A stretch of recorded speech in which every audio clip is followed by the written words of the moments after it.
The story began with a boy getting isekai'd bare feet. Well, you might be wondering how he ended up this way. Well, let's rewind a few minutes. His name is Lin, though not the one you're probably thinking of. Perhaps the Lin who can summon a legion of skeletons is from a different story altogether. Let's just call him Forrest for now. Anyway, our boy Forrest right now is just one of the countless unemployed otaku who's fresh out of college. Relatable, right? Just like any other day, he was browsing the web, however. A series of pop-ups suddenly appeared on his screen, similar to the ones that you might see after visiting a website you're not supposed to. The pop-ups asked him a weird question, like if he was tired of life, and if he wanted to experience more thrill life. Without a second thought, he closed the pop-ups. Hey, the dude is an otaku. Just because he is unemployed, a loner, has no money, and is a virgin, it does not mean he doesn't enjoy his life. Well, clearly the isekai gods don't take a no for an answer. What followed was his computer froze, and then in the next second, the screen exploded and sucked him inside. Okay, looks like no truck-kun was needed today. Forrest felt like he was floating in midair, and a voice resonated in his mind, calling him master, and congratulating him on making the right choice. It promised to serve him as the Divine Ascension system. Tears welled up in Forrest's eyes as he frantically tried to rip the pop-up apart while protesting that he hadn't agreed to anything. But no matter how much he screamed, he heard nothing but his own echo. The next moment, we find ourselves in the year 2696 at the Starshine Academy. As the information settled into Forrest's mind, looks like he had isekai'd into another world. Turned out, in the year 2666, an unexpected alien invasion struck Earth, catching humanity completely off guard and wreaking devastation. After hundreds of years of warfare, every country on Earth formed a federation, and finally wiped out the alien creatures using powerful nuclear weapons. But the virus they left behind swept across the globe. The survivors began to undergo evolution, and they began to pursue martial cultivation. These people are known as the new generation of martial artists. Just as Forrest was still trying to figure out what the hell just happened, the door was violently kicked open. In walked Dalton, a towering and muscular dude, also Forrest's roommate, and an entry-level martial artist. Seeing Forrest still lying in bed, Dalton quickly realized why the meal he had told Forrest to deliver hadn't arrived. Clearly, Forrest had been the victim of bullying for a long time. Dalton grabbed Forrest by the collar and hoisted him up. Turned out that our protagonist has no talent for a martial artist. In the next moment, Dalton threw him against the wall, causing a massive impact that even cracked a good chunk of the wall. Two more guys entered the room, but when they saw this, they merely chuckled, knowing too well that even the Academy's higher-ups would turn a blind eye when they saw this. Dalton stepped on Forrest's hand to make sure he was fully conscious. Forrest could feel the pain but couldn't comprehend what was happening. He opened his eyes slowly and saw a man sneering at him. Forrest coughed twice and tried to stand up resolutely, though the pain was excruciating as if his bones would snap. However, Dalton for some reason saw this as provoking him. He then kicked Forrest in the stomach, sending him crashing into the wall once more. Forrest couldn't understand. Whether that's in novels or anime, the protagonists who get transported to isekai usually have a decent time, but why was he so unlucky? His mind was suddenly flooded with unfamiliar yet recognizable memories. He was being bullied because he lacked talent, and mocked by the principal who thought he was wasting resources. Worthless. Garbage.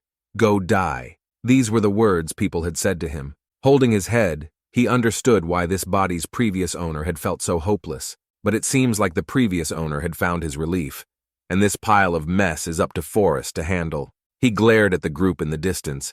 He's not the same type of guy anymore, as he swore that he wouldn't let himself be humiliated ever again. The group noticed his gaze, and Dalton delivered another punch to Forrest's abdomen. Every time Forrest stood up, Dalton relentlessly attacked him, even using his knee while raining punches down on Forrest's face.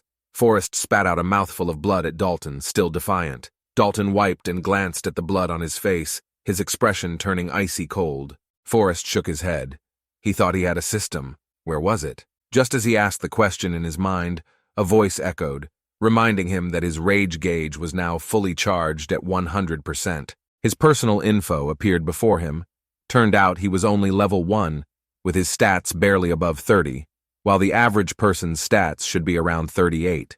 Not only was he not a proper martial artist, but it was also clear that Forrest's body was incredibly weak. However, He had a special skill, the Eye of Analysis, and his rage charge was fully loaded.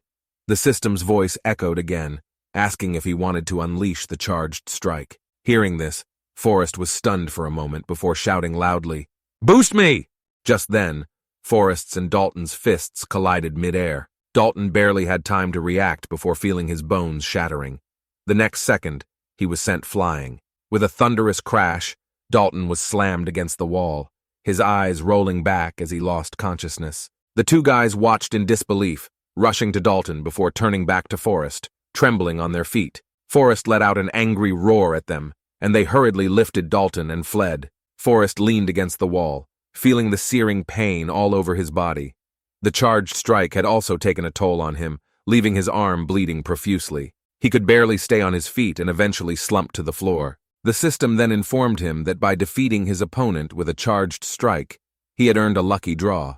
A sudden surge of energy jolted him awake, and he quickly confirmed. A large spinning wheel appeared before him, offering various rewards, including a golden glowing grand prize at the very center. As the draw started, the pointer spun rapidly at first and gradually slowed down before landing on 10,000 Federation coins. Although it wasn't the best prize, it was exactly what Forrest needed right now. He slowly made his way to the school's infirmary. A woman wearing glasses and a white lab coat seemed to recognize him immediately. Forrest was puzzled as he was sure he had never seen her before. The woman giggled softly as she approached him. "Who doesn't know little Forrest? The worst student in the academy," she teased. Forrest blushed suddenly, unsure why.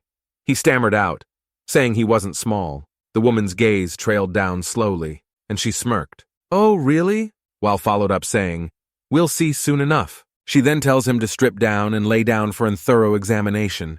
As the shy and inexperienced young man that he is, Forrest clutches his pants tightly.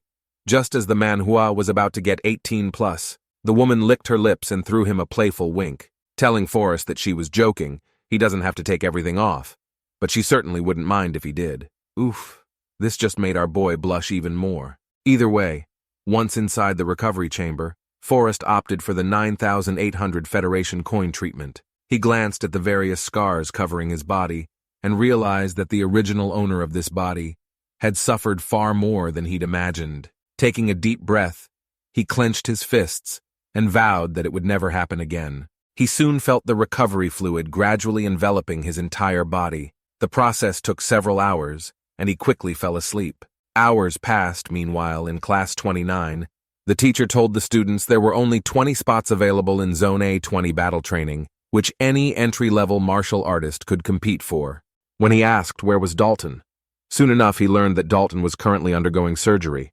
The teacher was stunned as Dalton's friends explained that Forrest had broken all of Dalton's ribs and arms. Suddenly, one of the students nearby burst out laughing, and the rest quickly joined in, finding the joke too funny. The guy tried to explain he wasn't lying, but the teacher rubbed his forehead and let out a sigh. It was then Forrest walked into the classroom and asked the teacher if he could take the spot heading to Zone A20 instead. Everyone turned to look at him. The teacher, perhaps noticing something different about him today, warned that Zone A20 was incredibly dangerous and didn't recommend Forrest to go, as he isn't even an entry-level martial artist yet. Then, another male student in the class began mocking Forrest. Forrest wasn't mad, but rather smiled, while pointing at the student, asking the teacher, if he can beat him, will he then be allowed to go? The short-haired boy who was mocking him was stunned for a moment, before narrowing his eyes, slamming the desk, and accepting the challenge. Forrest activated the Eye of Analysis as the student's information appeared.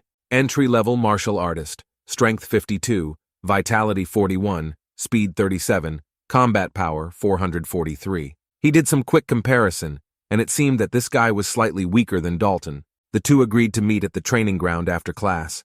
Soon, the entire class had gathered in the training ground, while most had thought that Forrest had lost his mind. A chubby student accompanied Forrest to the training ground, the only person in the class who never looked down on him. Forrest waved to reassure his friend not to worry. This guy who accepted his challenge is Jasper, who had bullied Forrest many times before, and now was the perfect opportunity for some revenge. As soon as Forrest stepped onto the stage, Jasper was the first to attack.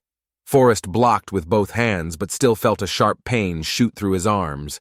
However, Jasper's punch instantly pushed Forrest's rage gauge to 20 points.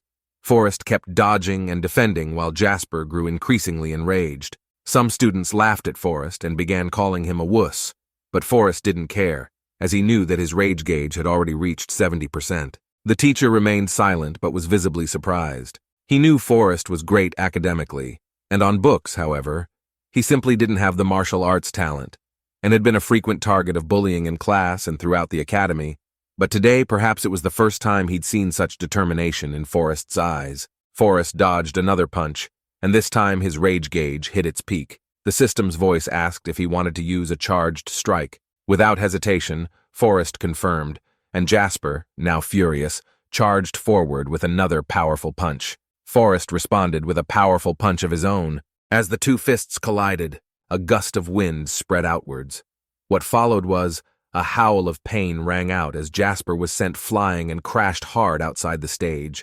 Everyone stood up in shock, just to see Jasper coughing repeatedly, while blood poured out from his nose and mouth with every breath. He then began yelling, "Impossible! Impossible! Forrest is just a useless nobody." His arm hung down and bent in an unnatural shape, clearly twisted and broken. Forrest looked down at Jasper from the stage, then questioned him. If he was beaten by a useless nobody, then what does that make him? The teacher was the first to react, urging a few students to take Jasper for immediate treatment. He then laughed heartily and began to applaud. "Forrest, you've certainly surprised us all." Forrest smiled and turned around, as this was simply his first step. Zone A20 is an area located to the north of the city. This area has been contaminated by nuclear radiation and plagued by viruses, surrounded by zombies and mutated beasts.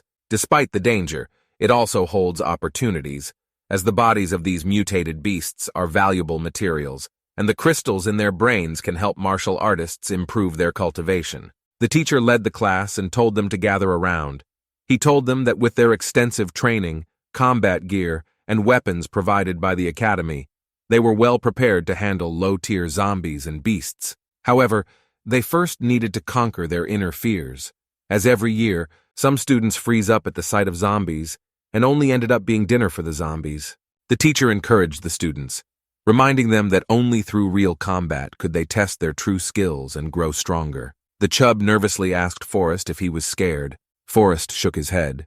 Why should he be? These zombies and beasts are nothing but experiences for him. The students grouped themselves into teams of 4. Before heading out, the teacher cautioned them not to venture too deep into the zone, as the creatures there were far beyond their capabilities. After a while, as Forrest's team approached and surveyed the area, one of the members scoffed and told Forrest not to drag them down. Chubb retorted disdainfully.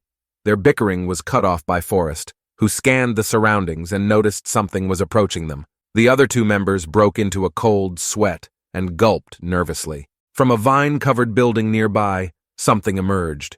The team quickly prepared for combat as a grotesque monster burst through the mist. Forrest immediately activated his eye of analysis and identified it as a Tier 1 zombie, slow-moving, razor-sharp teeth, virus carrier.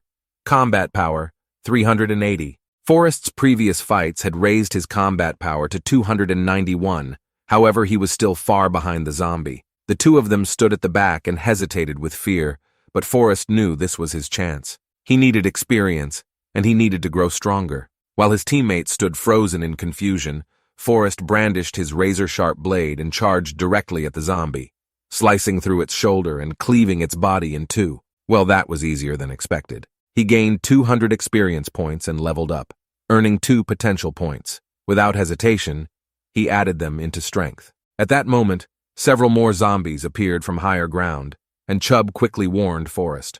Forrest turned around just in time to see the guy from his team raising his weapons and charging forward. With powerful slashes, he swiftly took down the approaching zombies.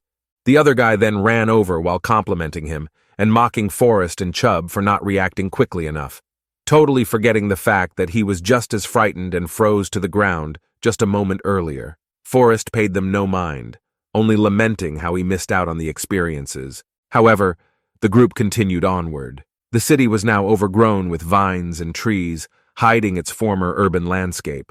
While they marveled at how this had once been a thriving human settlement, something else appeared in the distance. One of the guys thought it was just another Tier 1 zombie and wanted to show off.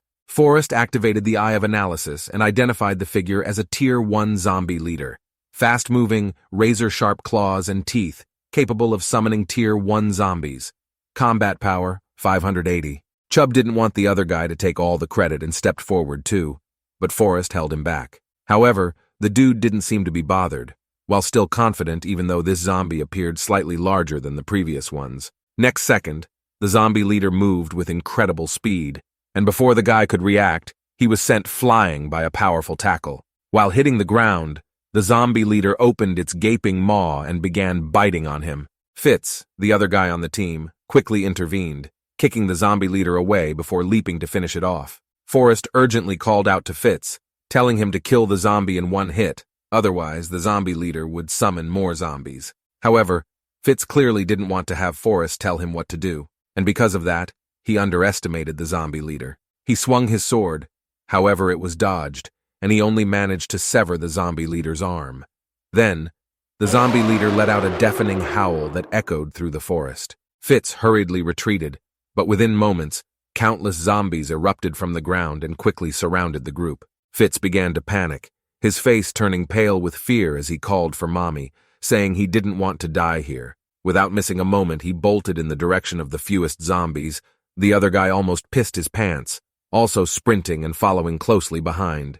Chubb urged Forrest to run too, but after a moment of silence, Forrest shook his head, telling Chubb to go without him. Drawing his sword, he knew that if he went all out, he might just gain a few levels. Chubb tried to pull him back, but was too slow as Forrest charged forward, weapon swinging relentlessly, each time a zombie fell under his sword. Chubb watched Forrest and noticed how unfamiliar he was. He wondered if was this still the Forrest he knew. Either way, seeing Forrest fight so fiercely, he also picked up his weapon and yelled out, "Screw it! I ain't leave a brother behind." The two then stood back to back, cutting down the zombie horde that surged like a tidal wave. Suddenly, the zombie leader lunged at Forrest. He had no time to react before being pounced and pinned to the ground. Chubb panicked as the zombie leader opened its large maw to bite Forrest. Forrest used all his strength and managed to land a kick on the leader's head, and at that moment, realizing that he was now level 5 and gained 12 potential points in total, he quickly allocated all the points to strength, boosting his power to 50. A surge of immense power filled Forrest's body, and he gripped the zombie leader's head with both hands, twisting it with all his might. He then kicked the leader away, but it wasn't enough. Seizing the moment, Forrest picked up a blade from the ground and leaped off the ground.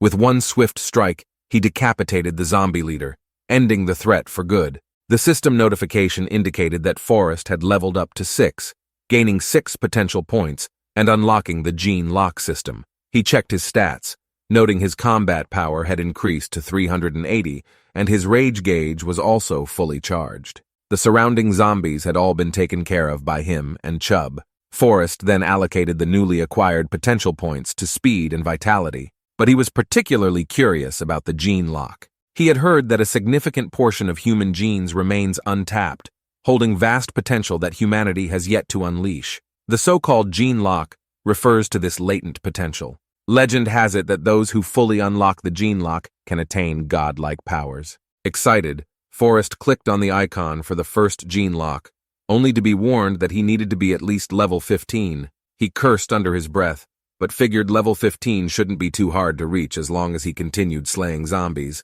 Chubb then turned to him curiously and asked Forrest if he was still the same person he knew, marveling at how he had become so strong and even managed to kill the zombie leader. Forrest struck a confident pose before he could say anything, only to see Chubb rolling his eyes. They continued deeper into the area and soon came across a sign that read, "Entry-level martial artists prohibited beyond this point." They knew this marked the danger zone that the teacher had warned them about. Chubb suggested they head back, but Forrest hesitated, knowing he desperately needed more experience. Plus, they hadn't encountered any zombies for some time. As Forrest pondered the decision to return, Chubb nervously tapped his shoulder. The next second, Forrest's eyes widened as he noticed a massive snake, perhaps a python, coiled high up in the trees. To make matters worse, the Eye of Analysis couldn't detect any information about the creature. Clearly, the gap between them was too great to be analyzed. Sweating profusely, Forrest and Chubb cautiously began to retreat.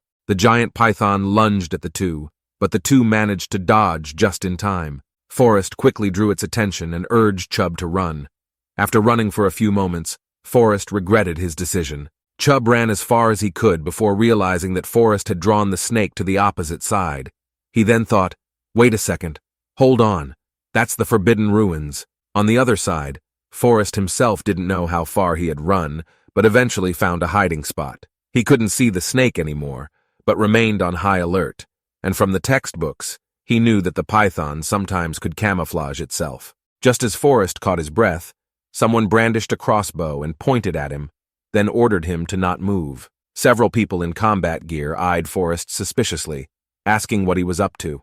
Recognizing his gear was from the academy, they realized he was a student. Forrest quickly explained that he had strayed too far by mistake. Judging by their looks and gear, it was clear they were a small adventure team. Turned out, they weren't interested in killing Forrest, but were eyeing his weapon. Forrest cautioned them that without his weapon, he would be defenseless. One of them grew impatient and decided to kill Forrest on the spot, but Forrest suddenly shouted and pointed behind the man. Annoyed, the man glanced back just in time to see the giant python lunge at him, swallowing him whole before he could react. The scene was so gruesome that it left the team in brief shock. The team quickly realized this was a Tier 3 evolved beast and drew their weapons. A middle-aged man, clearly the captain of the team, urged them not to panic, telling them that the snake is worth millions if they could kill the beast. Greed gleamed in everyone's eyes as they all drew their weapon. Forrest watched from the back, hiding behind a wall. He noticed they were all Tier 1 martial artists, thinking it was way too reckless for them to go up against a Tier 3 evolved beast purely for money. He intended to grab his weapon and then just run off, but just then, an arrow found its mark in the python's belly. The snake whipped its tail, sending the attacker flying, instantly killing him. A bald man then raised a greatsword and stabbed at the snake, but was doused in a torrent of green liquid from the snake's mouth, instantly melting his arm and slowly his body. The middle-aged man shouted for everyone to focus on the python's belly, as that was the only weak spot. They attacked desperately, and one fell after another, and finally, with a loud crash, the giant python collapsed to the ground, and the only person left erupted into victorious laughter. As Forrest bent down to pick up his weapon and was about to leave, the middle-aged man noticed him. He sneered, already knowing it was Forrest who had lured the giant python toward them. Instead of killing Forrest outright, he ordered him to skin the python and retrieve the crystal core. However, Forrest chuckled, observing the lifeless bodies around them. The captain was the only one alive, and he didn't seem to be in the greatest shape either. Forrest said he would do what the man said, but however, he would not hand it over, and rather considered these spoils to be his own. When the captain realized Forrest had seen through his intentions, he then lunged at him. However, tired and perhaps a bit too overconfident, Forrest had easily predicted his movements. Forrest sidestepped to dodge the strike while swinging the blade at the man's arm, cutting it off. The man screamed and lost his balance. Shocked and scared, the man staggered back, trying to intimidate Forrest with the name of the Jiang family. However, Forrest paid no heed to this supposed Jiang family, since these people had tried to steal his weapon and kill him just moments earlier. Letting him leave would be the stupidest idea ever. Without missing a beat, Forrest delivered a fatal blow, killing the man. System notified, defeating a Tier 1 martial artist earned Forrest 2,500 experience points, leveling him up to 7. He also received a lucky draw for killing his first martial artist. He then distributed the potential points evenly between stamina and speed. Forrest then began dissecting the python and soon found a shimmering crystal core in its brain. He knew it was going to sell good money. He then searched the adventurers' backpacks and found 2 more Tier 2 cores, along with other items, all packed and ready to go. Continuing in what he thought was the original direction, it was long after that he realized he was going the wrong way when he stumbled upon a sign that read, "Danger Zone." Clearly, he was way too deep. He wanted to leave when a tremendous roar echoed through the forest. The beast's howl nearly made Forrest's legs give way as he covered his ears and looked toward the forest. A Tier 4 lightning leopard was not far from him. Forrest wanted to run, but his legs gave out. Then he noticed a girl walking towards the leopard, wearing a full combat suit with a long sword at her waist. She was very young but didn't have much emotion on her face. She looked determined as she approached the lightning leopard. Turned out, She was a Tier 4 martial artist. In the next moment, she slashed down with her sword, unleashing a crescent-shaped wave of white energy. To counter it, the lightning leopard generated a shield of electricity around itself to block the attack, and then charged toward the girl. They exchanged rapid blows until she found an opening and landed a strike on the leopard's neck, sending it flying several meters away. Wow! So this was the power of a high-tier martial artist. Forrest's blood boiled at the sight. The lightning leopard was severely injured, barely able to stand. The girl approached it slowly, ready to finish it off, but suddenly, the beast flipped itself up and released a massive burst of lightning above it. The girl tried to block it with her sword, but the lightning ball caught her off guard, and the resulting explosion was so powerful that it sent her flying over the nearby cliff. Forrest was stunned. He hadn't expected the lightning leopard to have so much intelligence. It played dead only to deliver a fatal blow in return, or perhaps it was a desperate last-ditch effort. Suddenly, an idea flashed through his mind. If he could finish the leopard off now, he would get credit for the kill. He excitedly approached the beast, observing it carefully before raising his sword. Suddenly, a chill ran down his spine as he noticed another lightning leopard in the trees above. Greed had made him momentarily forget that these creatures often moved in pairs. He knew he had goofed and began to flee. The second lightning leopard let out a deafening roar, seemingly convinced Forrest was responsible for her mate's death. Forrest ran to the edge of the cliff with the beast hot on his heels. He said his last plea, arguing that he wasn't the one responsible. But clearly, it wasn't enough. He then raised his sword, as if preparing for a final stand. You think he was about to give a last-ditch effort? Nope, that isn't happening. He turned around and jumped off. To him, it's better to die from the fall than be mauled to death by the enraged female leopard.